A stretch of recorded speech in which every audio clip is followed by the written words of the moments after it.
वैसे तो डिवोर्स के कई रीज़न है, लेकिन एक बहुत बड़ा रीज़न है टॉक्सिक रिलेशनशिप्स और डिसफंक्शनल फैमिली सिस्टम। क्या आप जानते हैं, कुछ मैरिजेस ऐसी होती हैं जिसमें सिर्फ दो ही चॉइस होती है, या तो डिवोर्स या फिर सजाए मौत। यानी कि अगर ये वुमेन डिवोर्स लेकर सेपरेट होकर नहीं रहती, तो सालों तक इतनी डीप इमोशनल, मेंटल और फिजिकल सफरिंग में जीती है कि पहले वो बेड रिडन होती है और उसके बाद खतरनाक बीमारियों से उसकी पेनफुल डेथ हो जाती है। इस चैनल का पर्पस है मैरिज और ह्यूमैनिटी से रिलेटेड स्पिरिचुअलिटी के डीपर ट्रुथ्स को समझना, ताकि हाई वैल्यू और हाई कॉन्शियसनेस की सोल्स सोच समझकर अपना पार्टनर चूज करे, ताकि डिवोर्स होने की नौबत ही ना आए। दूसरा, ऐसी हाई वैल्यू विमेंस जो बहुत ही टॉक्सिक फैमिली सिस्टम में फंस चुकी हैं, उन्हें एम्पावर करना कि वो ऐसे अनहेल्दी और टॉक्सिक फैमिली सिस्टम को बिना किसी डर, गिल्ट और शेम के छोड़ सके, अनटाइमली हॉरिफाइंग डेथ से बच सके। और मैं इस चैनल के थ्रू उन विमेंस को भी हेल्प करना चाहती हूँ जिनका ऑलरेडी डिवोर्स या सेपरेशन हो चुका है एक टॉक्सिक मैरिज को एंड करके, और अब वो अपनी इमोशनल हेल्थ को रीबिल्ड करना चाहती हैं। अगर आपको लगता है कि ये चैनल आपको किसी भी तरह से हेल्प कर सकता है, तो इसको आज ही सब्सक्राइब करें। और अगर ये वीडियो पसंद आती है तो इसको अपने फ्रेंड्स या फैमिली के साथ शेयर करें। Before I tell you what we are going to learn in today's video, let me quickly introduce myself. Namaste. I'm Dr. Shruti Upadhyay, an emotional and spiritual health coach and founder of Soul Surgery System Healing and Spiritual Academy. So far, I have helped more than 1,000 people who had lost their confidence, hope, and even their will to live because of toxic relationships. Through my healing and spiritual membership programs, I help them rebuild their emotional health, regain their confidence and hope, and rediscover their will to live with greater peace and purpose. If you also want to transform your emotional health at a deeper level, 360-degree, and learn how to remain peaceful regardless of what is happening around you, click the link below and join my upcoming free webinar.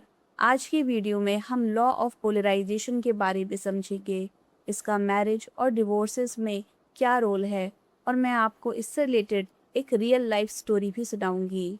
तो इस video को and तक ज़रूर देखिए, क्योंकि हो सकता है मैरिज और डिवोर्स को देखने का आपका पर्सपेक्टिव आज से कम्प्लीटली बदल जाए।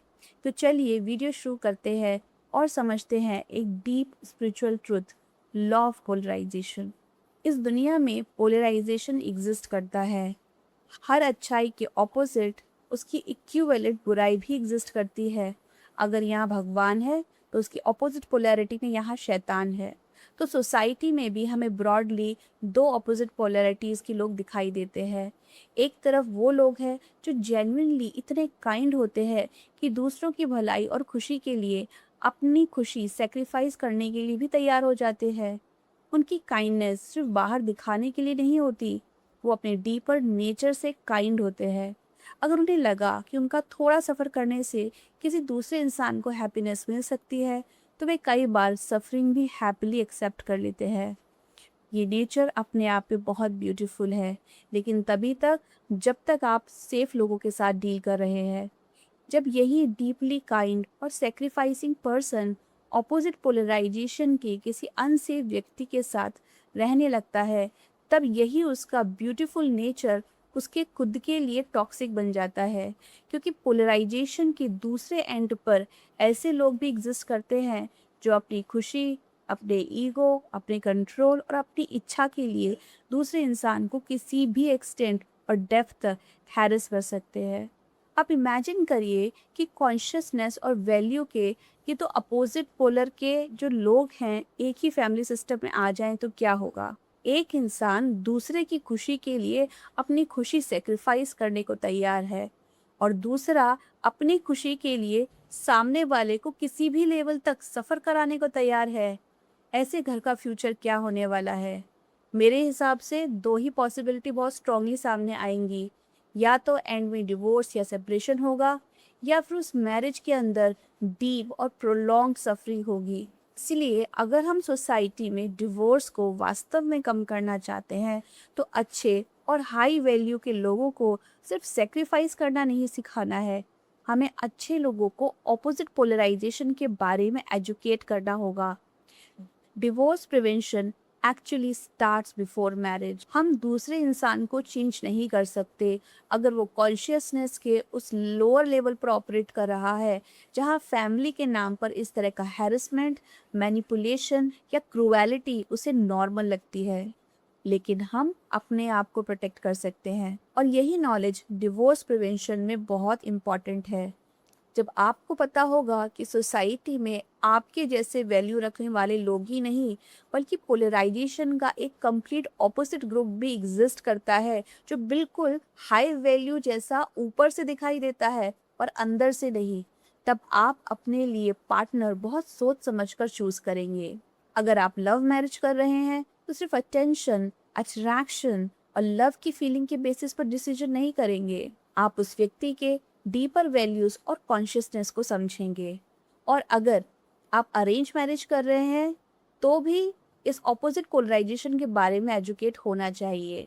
सिर्फ फैमिली स्टेटस, एजुकेशन और आउटर पर्सनैलिटी देखकर नहीं बल्कि पर्सन और फैमिली के डीपर वैल्यू सिस्टम को देखकर पार्टनर चूज करेंगे। और इस तरह से राइट चॉइस शादी के पहले ही करके हम बहुत सारे पेनफुल डिवोर्सेस को होने से रोक सकते हैं। अब समझते हैं ऐसे घर के अंदर एक्चुअली होता क्या है।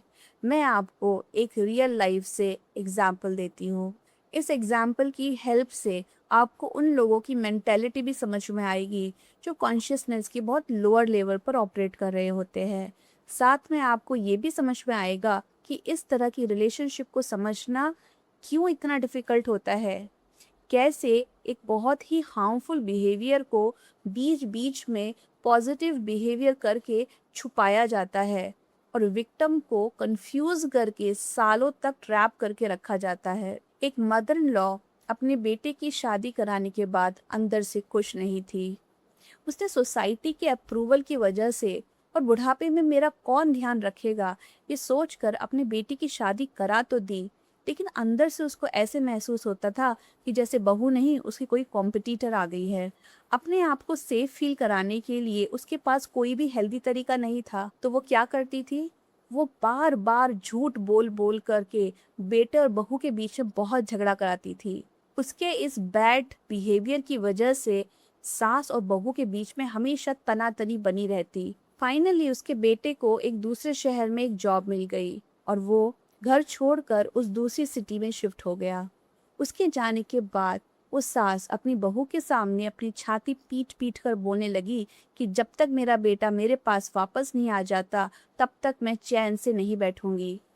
इस तरह की इमोशनल इमेच्योर सास को अपने बेटे के करियर से ज़्यादा अपनी चिंता होती है। चाहे बेटे का करियर, घर, परिवार और शादी सब टूट जाए, लेकिन वो बस उसके साथ चिपक कर रहे।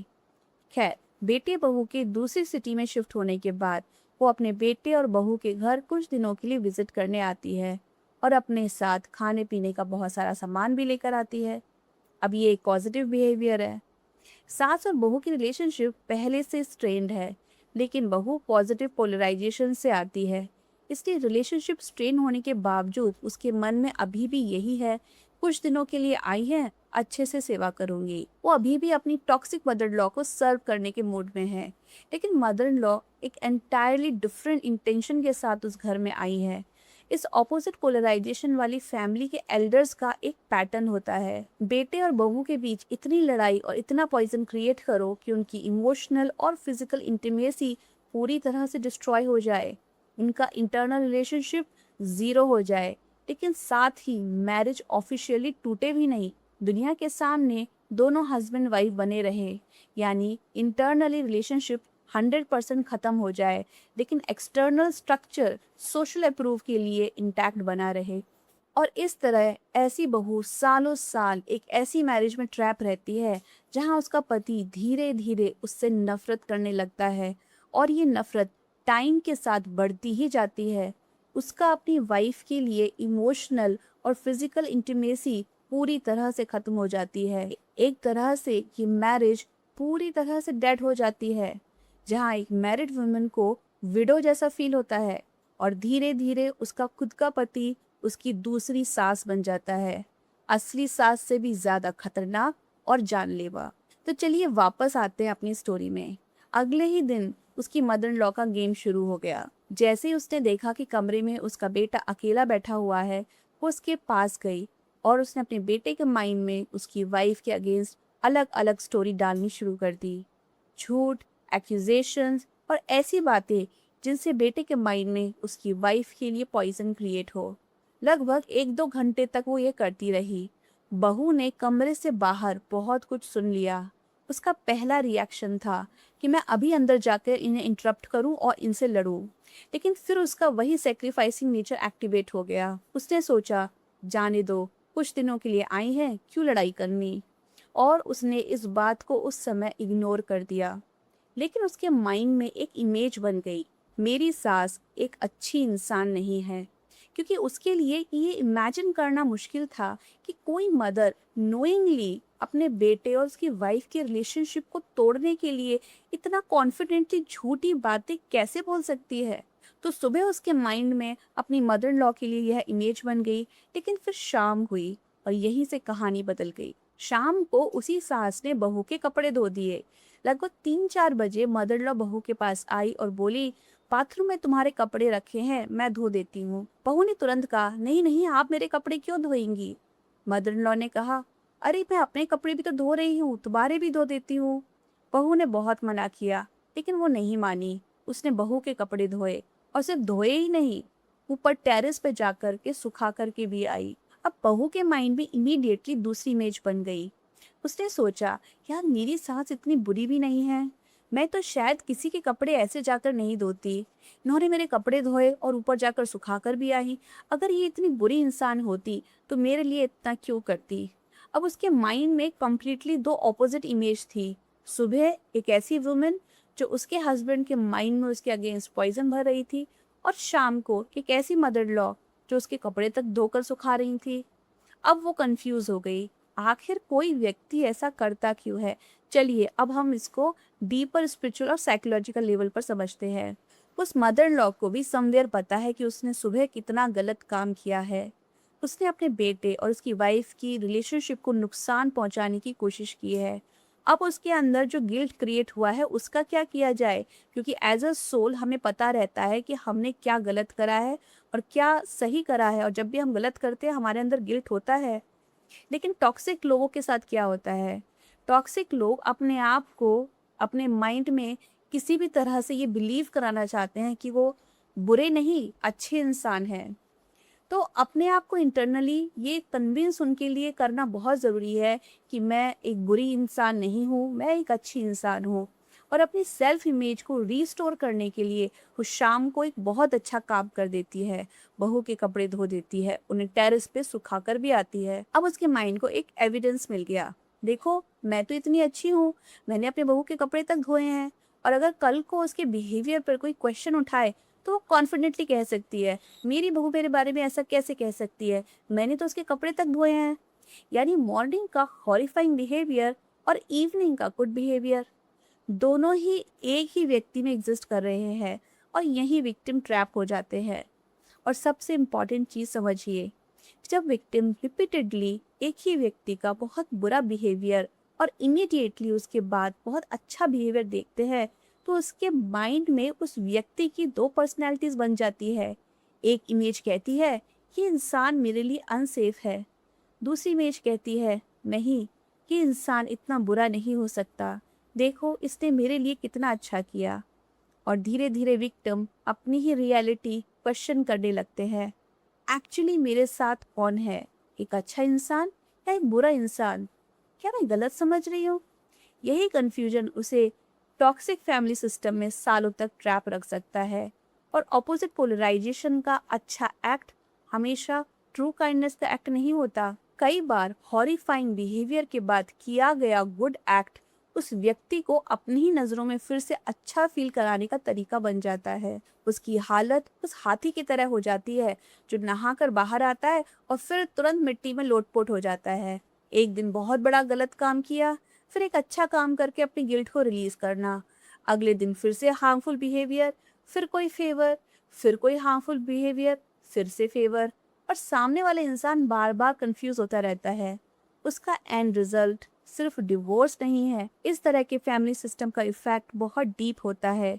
सबसे पहले उस वुमेन की हेल्थ पर इफेक्ट आने लगता है। वो कांस्टेंट स्ट्रेस और कंफ्यूजन में जी रही है। सुबह उठते ही उसे लगता है जैसे आज फिर तलवार उठानी है, आज फिर एक नई लड़ाई लड़नी है। रोज वो लड़ती है, रोज उसके अंदर इमोशनल वुंड्स बनते हैं, रोज वो टूटती है। और अगर यही क्रॉनिक सफरिंग सालों चलती रहे तो उसकी फिजिकल और इमोशनल हेल्थ सीरियसली डिटोरिएट हो जाती है। लेकिन नुकसान सिर्फ वुमेन तक लिमिटेड नहीं रहता। डिवोर्स से पहले चिल्ड्रन की इमोशनल सेफ्टी भी टूटती है, क्योंकि इस तरह की सास जो बहुत टॉक्सिक होती है, उनकी मेंटेलिटी होती है कि जैसे तुमने मेरा बेटा मुझसे छीना है, अब मैं ऐसे ही तुम्हारा बेटा भी तुमसे छीनूंगी। इसीलिए जैसे ही उसका पोता या पोती जो भी होता है, उसको वो पूरी तरह से उसकी मदर के खिलाफ भड़काने में लग जाती है।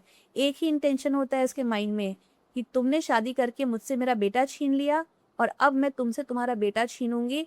जैसे तुम्हारी वजह से मेरा बेटा दूर हो गया, अब ऐसे ही मैं तुम्हारा बेटा तुमसे दूर करूंगी। तो ऐसी मदर इन लॉ कॉर्नर में ले जाकर बच्चे को उसकी मदर के अगेंस्ट भड़काती है, उसके माइंड में मदर के लिए नेगेटिविटी क्रिएट करती है, बच्चे और मदर के बॉन्ड को वीक कराती है। अब देखिए कितनी ज़्यादा इमोशनली मैच्योरिटी है। वहाँ उसका बेटा एडल्ट है, यहाँ ये एक छोटा बच्चा है जिसे अपनी माँ की सख्त ज़रूरत है, उसके प्यार की, उसके गाइडेंस की, ताकि वो लाइफ में ग्रो कर सके। तो एक बच्चे के लिए बहुत ज़रूरी है उसके इमोशनल और मेंटल डेवलपमेंट के लिए कि उसका वो पेरेंट जो जेन्युइनली उसकी वेलबींग, उसकी वैल्यूज़ और उसकी ग्रोथ की केयर करता है, उसके साथ उसका कनेक्शन बना रहे। अगर बच्चे के माइंड में उसी पेरेंट के खिलाफ पॉइजन भर दिया जाए तो हम उसके इमोशनल डेवलपमेंट को भी डैमेज कर रहे हैं।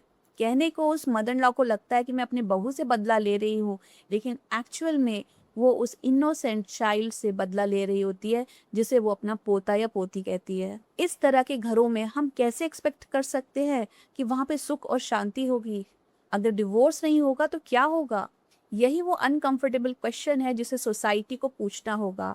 हम बार बार कहते हैं डिवोर्स मत लो, घर मत तोड़ो, लेकिन अगर उस घर के अंदर रोज इमोशनल वॉर चल रहा है तो, अगर वुमेन की हेल्थ लगातार डिटोरिएट हो रही है तो, अगर हस्बैंड वाइफ की इंटीमेसी खत्म हो चुकी है तो, अगर बच्चों की इमोशनल और मेंटल सेफ्टी डिस्ट्रॉय हो रही है तो, अगर बच्चों से ही उनकी माँ को पिटवाने की कोशिश की जा रही है तो, ये क्या वैल्यू जा रही है नेक्स्ट जनरेशन में? तो क्या सिर्फ लीगली मैरिज को बनाए रखना सक्सेस है? अगर ऐसी वुमेन इस टॉक्सिक और डिसफंक्शनल फैमिली सिस्टम से कभी बाहर नहीं निकलती तो उसकी पूरी life deep sadness, anxiety, stress और अनफुलफिलमेंट में निकल जाती है। उसे हर रोज सुबह ऐसे लगता है कि आज मुझे फिर तलवार उठानी है और अपने लिए लड़ना है। वो रोज लड़ती है, रोज घायल होती है, रोज टूटती है, और लंबे समय तक क्रॉनिक स्ट्रेस उसकी हेल्थ के लिए बहुत डैमेजिंग हो जाता है। तो हमें सिर्फ ये नहीं पूछना चाहिए डिवोर्स क्यों हुआ, हमें ये पूछना चाहिए इस घर के अंदर ऐसा क्या होता रहा कि डिवोर्स आखिर एक एंड रिजल्ट बन गया। अगर हम डिवोर्स रोकना चाहते हैं तो हमें पहले नॉलेज देनी होगी। अगर आप चाहते हैं आपकी बेटी का फ्यूचर ऐसा ना हो, अगर आप चाहते हैं आपका अपना फ्यूचर ऐसा ना हो, अगर आप चाहते हैं सोसाइटी में डिवोर्सेस कम हो, तो अपने आप को लॉ ऑफ पोलराइजेशन के बारे में एजुकेट करिए। समझिए हर एक व्यक्ति आपकी तरह नहीं सोचता। अगर आप डीपली काइंड हैं तो एज्यूम मत करिए कि सामने वाला भी उसी डेप्थ से काइंड होगा। अगर आप दूसरे की खुशी के लिए सेक्रीफाइस कर सकते हैं तो ये एज्यूम मत करिए कि सामने वाला भी आपकी हैप्पीनेस को उतनी ही वैल्यू देगा। Understand the opposite polar group और उसके बाद पार्टनर चूज करिए। हमारा उद्देश्य होना चाहिए healthy marriages, healthy families, healthy children and right value in society. इसलिए अगर डिवोर्स को रोकना है तो उसकी तैयारी शादी से पहले करिए, राइट नॉलेज के साथ। लेकिन अगर आप ऑलरेडी टॉक्सिक फैमिली सिस्टम में ट्रैप हो चुके हैं तो मैं कहूँगी किसी भी तरह से अपने आप को यहाँ से बाहर निकालें, ताकि आप अपनी बाकी की ज़िंदगी हेल्थ के साथ, पीस के साथ और पर्पस के साथ जी सके। अगर आज की वीडियो से आपको कुछ नया सीखने को मिला हो तो कमेंट बॉक्स में ज़रूर लिखिए। मैं हर एक कमेंट को पढ़ती हूँ और रिप्लाई भी करती हूँ। मिलते हैं नेक्स्ट वीडियो में। तब तक अपने दिल का, दिमाग का, अपनी आत्मा का और अपने शरीर का ध्यान रखिए। नमस्ते।